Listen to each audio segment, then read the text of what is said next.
Hi, I'm Rachel, and this is my latest belated Friday read. So this one for March 22nd, 2019.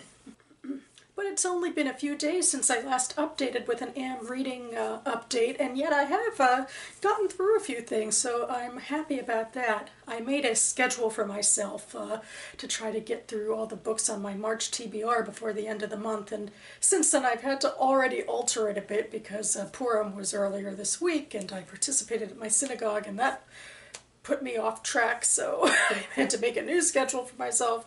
So we'll see how this goes. But since my last update, I finished Whitehouses by Amy Bloom, which I predominantly picked up because it's part of the BookTube Prize, and I'm trying to read a smattering of the books on the long list.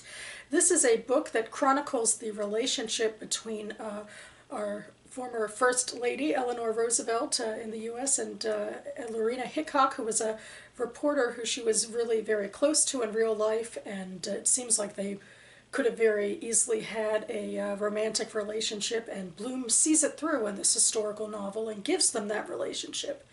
It's a novel that Hickok largely tells from this long weekend in April 1945, right after Eleanor is widowed, and she sort of uses it as a backdrop to jump back in time and have Hick think about her formative years growing up and what led her to the First Lady, and bits and pieces about their life together in the White House.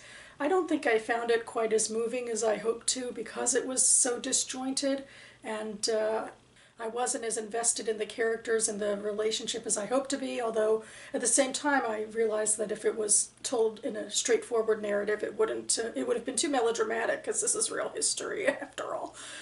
But at the end of the day, I really did like this novel. I liked that we got glimpses into what this relationship could be like and how they interacted with the world, and got a smattering of characterization.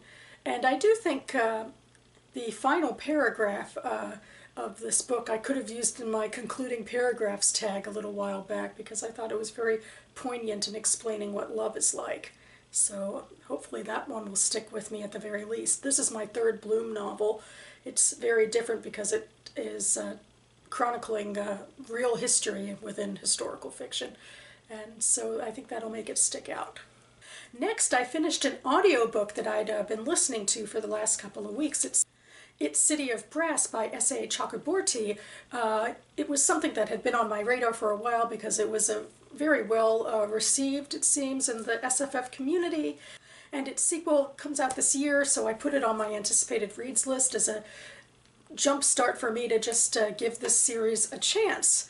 This is a series that takes place in the Middle East.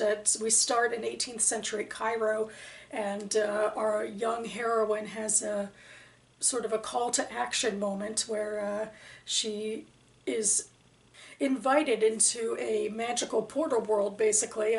It's a weird way of saying it. Basically, she is a creature who is not entirely human herself, and you can tell from her starting off chapters that she has uncanny abilities with healing and languages, and she ends up accidentally calling forth a jinn, and he informs her of this portal world and her possible heritage, which is something that continues throughout the book as we learn about these various Middle Eastern inspired magical creatures, and a city called Davidbad where tribes of jinn live together in not quite so not quite harmonious conditions.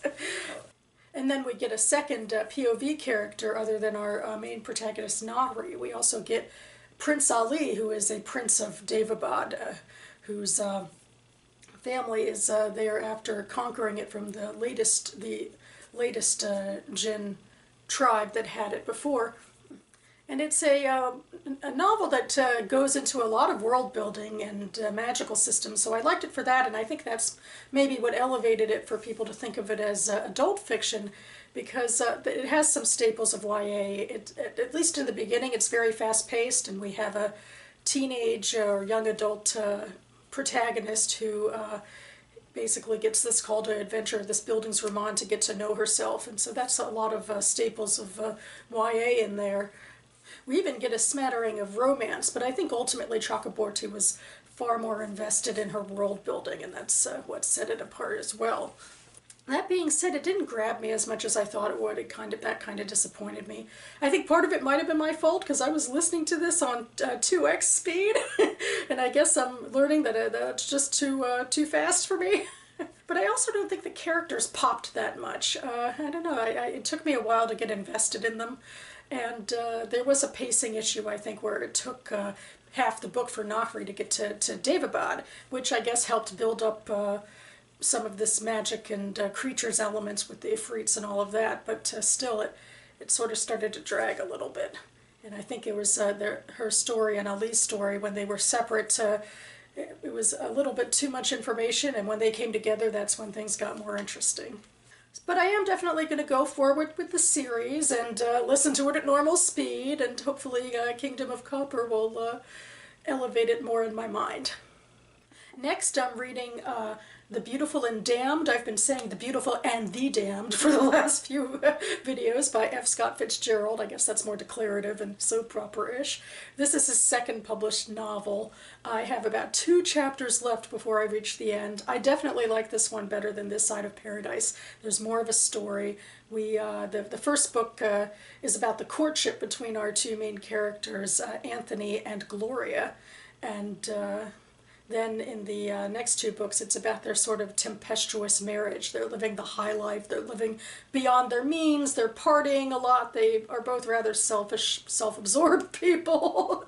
But there's a lot of interesting characterization and I guess world building, I'd even say, because the contemporary New York that Fitzgerald describes is different than how we see things today in terms of ethnic barriers between people, and you know how Europeans, certain Europeans like the Irish and the Scandinavians and the Italians are seen as sort of the lower class, lesser non-white almost, it seems, and there's more commentary about Jews and their influence in New York, and they even have in one of their homes a Japanese servant who it seemed a lot like the Long Duck Dong of this book. That was a little hard to take from a 21st century perspective.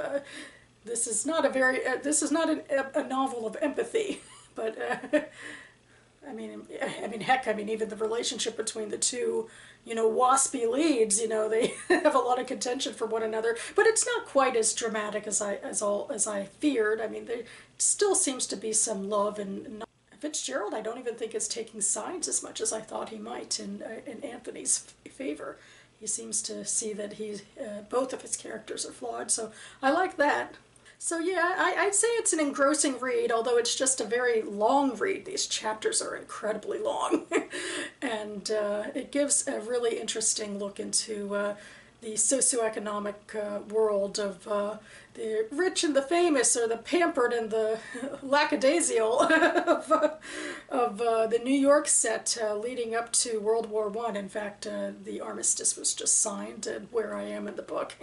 So I definitely recommend it, especially over This Side of Paradise. And next, I'm only a couple of chapters into this one. This is my book club pick, Day After Night by Anita Diamant. We are meeting on Tuesday to discuss it. I'm hoping against hope that I have it finished well before Tuesday. But I don't know, I'm going to home to my father's on Sunday because it's his birthday, or belated birthday actually, because he was out of town for his real birthday. But anyway, I don't know how much I'll be able to read around that, but this is what's on my docket. This is a book that takes place in 1945, and it's about Jewish refugees who are smuggled into British Mandate Palestine, and they're in this camp and they're awaiting to see if people can claim them or pretend to claim them as family members so that they can stay in the land.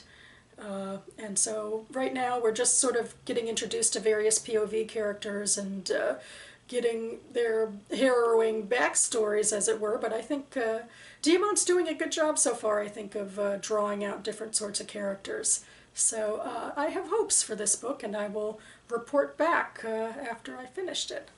And finally, next on the agenda is The Incendiaries by R.R. Kwon. This is another book that I am predominantly picking up because it's on the BookTube prize list. This one and Whitehouses and also The Immortalists, which I read much earlier, they're all part of Group A of the long list. And I just watched a video from Barter Hordes, he's going to put up a video on Tuesday because the long lists are being whittled down as we speak, and on Tuesday we're going to get results basically for the next round, what will move forward and what will be stricken from the list. So I'm excited to see where my 3 books end up, and I myself will be making a video about these 3 Group A books in early April, I hope, and talking about what I think of all 3 of them. But first I have to read this one. It's very short, so I'm hoping against hope that means it'll be a quick read, but Whitehouses was also very short, and it took me longer than I hoped to get through it. So that about covers it for me now. Despite all of this anxiety I feel about finishing books quickly, I believe I'm enjoying all of them, although I guess maybe I am a little nervous about how I responded to Whitehouses and The City of Brass, and saying that I didn't connect with them all the way, and maybe part of that is because I am moving too fast and I feel this pressure to get things done before the end of the month. I do think I'm going to try to schedule more of my reading next month as well, although hopefully I'll have more time for it, because I only did this amount of detailed scheduling for the last week or so. So if I do this much detail for all 4 weeks, then, you know, maybe better things will happen. I guess we'll see. But anyway, one step at a time, I guess, I hope. And I'll be back here, hopefully, in a couple of days for my March book haul. I'm waiting for another thing in the mail and hopefully another haul to come into the library, so I have a few things to show you. So that'll be fun. In the meantime, thanks so much for watching, everyone, and I'll see you next time.